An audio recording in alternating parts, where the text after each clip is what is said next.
ওয়ালাইকুম রহমতুল্লাহি ওবারাকাতুহু। বর্তমান সময়ে একটি বিষয় খুব আলোচিত, সেটা হলো আমরা সোশ্যাল মিডিয়ায় দেখতে পাচ্ছি বর্তমান সময়ে একজন ইসলামিক আলোচিত বক্তা জনাব মুফতি হাবিবুর রহমান মিসবাহ সাহেবকে নিয়ে বিভিন্ন ষড়যন্ত্র চলতেছে। তা আমরা সর্বপ্রথম বলবো যে কোনো মানুষ ভুলের ঊর্ধ্বে নয়। মুফতি হাবিবুর রহমান মিসবাহ সাহেব যদি ভুল করে তাহলে অবশ্যই সে ভুল করেছে, তবে তিনি যে আমাদের এই ভুল করেছে এটা এখনও আদালত সত্য সাব্যস্ত করতে পারেননি। কিন্তু আমরা কিছু মানুষ দেখতেছি তারা এই সত্যতা যাচাই করার পূর্বে তার বিরুদ্ধে অনেক মিথ্যাচার ছড়াচ্ছে। তবে এর মধ্যে যদি আমরা লক্ষ্য করি তাহলে একটা বিষয় আমাদের মাঝে স্পষ্ট হয় যে কিছু রাজনৈতিক ব্যক্তিবর্গ এটাকে দলকেন্দ্রিক নিয়ে তাকে ছোট করার জন্য বিভিন্ন অপপ্রচার করতেছে।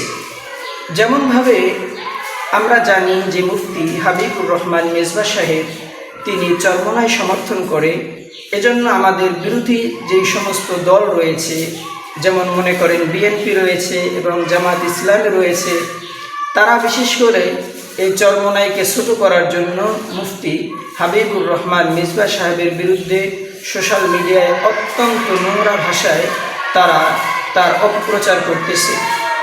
কেননা তারা বলতেছে তার ৫ম নম্বর স্ত্রী এটা অভিযোগ করেছে।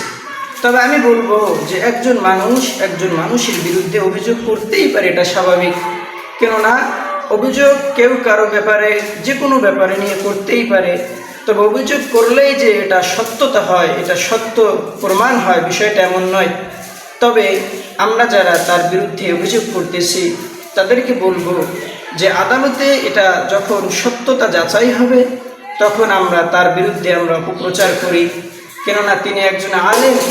আল্লাহ রসুল জনাবে মুহাম্মদুর রাসূলুল্লাহ সাল্লাল্লাহু আলাইহি ওয়াসাল্লাম বলেছেন, ইন্নাল উলামা ওয়ারাসাতুল আম্বিয়া, যে উলামায়ে কেরাম হলো নবীদের ওয়ারিস।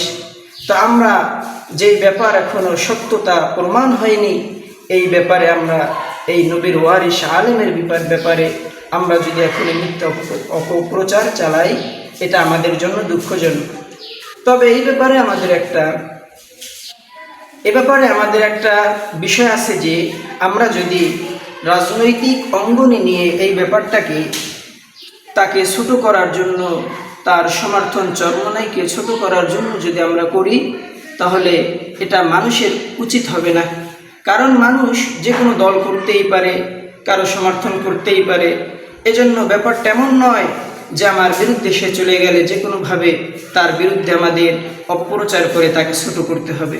তবে এইটা যদি আমরা কেউ রাজনৈতিক অঙ্গনের দিকে নিয়ে যাই এবং আমার দলকে খুশি করার জন্য, আমার নেতাকে খুশি করার জন্য যদি একজন নায়েবে নবী আলেমের বিরুদ্ধে আমরা মিথ্যা প্রচার চালাই, তাহলে আমিও বলতে চাই যে সমস্ত আলেম বিদ্বেষী তার দলকে খুশি করার জন্য, তার নেতাকে খুশি করার জন্য একজন আলেমের বিরুদ্ধে অপপ্রচার চালায়, আমিও বলি আমি আল্লাহ তাআলাকে খুশি করার জন্য, আল্লাহ রসুল জনাবে মুহাম্মদুর রাসূলুল্লাহ সাল্লাল্লাহু আলাইহি ওয়াসাল্লামকে খুশি করার জন্য ওই আলেম বিদ্বেষীকে আমি ইসলাম বিদ্বেষী বলে সাব্যস্ত করলাম। এবং যেই সমস্ত ব্যক্তিরা এই সত্যতা যাচাই হওয়ার পূর্বে তার বিরুদ্ধে মিথ্যা অপপ্রচার চালাচ্ছে, আমি তাদেরকে ধিক্কার জানাই।